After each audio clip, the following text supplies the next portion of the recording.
Ассаламу алейкум, друзья. Добрый день, уважаемые друзья.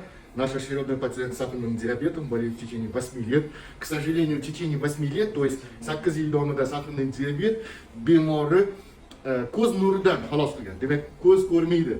Ko'zga hozir gel quyib qo'yishgan. 4 marta operatsiya bo'lgan. 4 marta, ko'zida 4 marta operatsiya bo'lgan. Endi hozir bemor полностью slipataga qarab ketyapti. To есть ko'zi ko'rmaslikka qarab ketyapti. Umuman.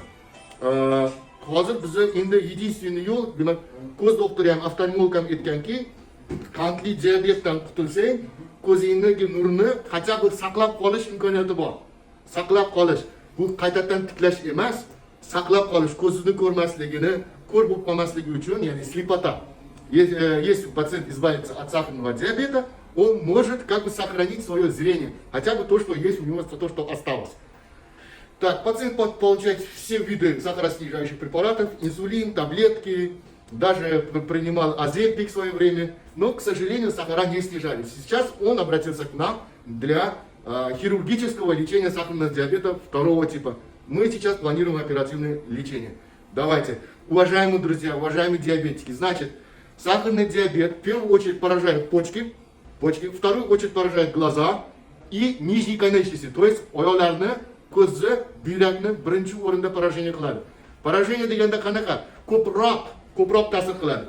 Qolgan a'zolar ham ta'sirlanadi. Yurak, bosh miya va boshqa joylardagi qon tomir sistemalari ham zararlanadi. Lekin eng ko'p zararlanadigan mayda tomirlar ko'zda, buyrakda va oyoqda bo'ladi. Azizlar, o'zingizlarni asinglar, sahranli diabet bo'lsa, ertaroq murojaat etinglar, bunaqa muammolarga duch kelmaslik uchun.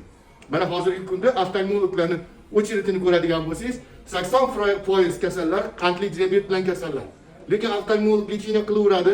Siz borib endokrinologdan konsultatsiya olasiz, tabletka ichasiz, sahringiz biroz tushirasiz, yana sahar ko'tariladi, lekin ko'zdagi tomirlarning zararlanishi davom etaveradi. Buni to'xtatish bitta yo'li bu operatsiya. Operatsiya qildiring, sahrdan qutuling, oftalmologda lecheniya oling, birgalikda ishlasak bo'ladi. Masalan, bizga taklif bilan oftalmologda chiqsa ham bo'ladi, birgalikda oftalmologlar bilan birgalikda bu kasallardan bemorlarni qutulishga yordam beramiz. Salomat bo'ling.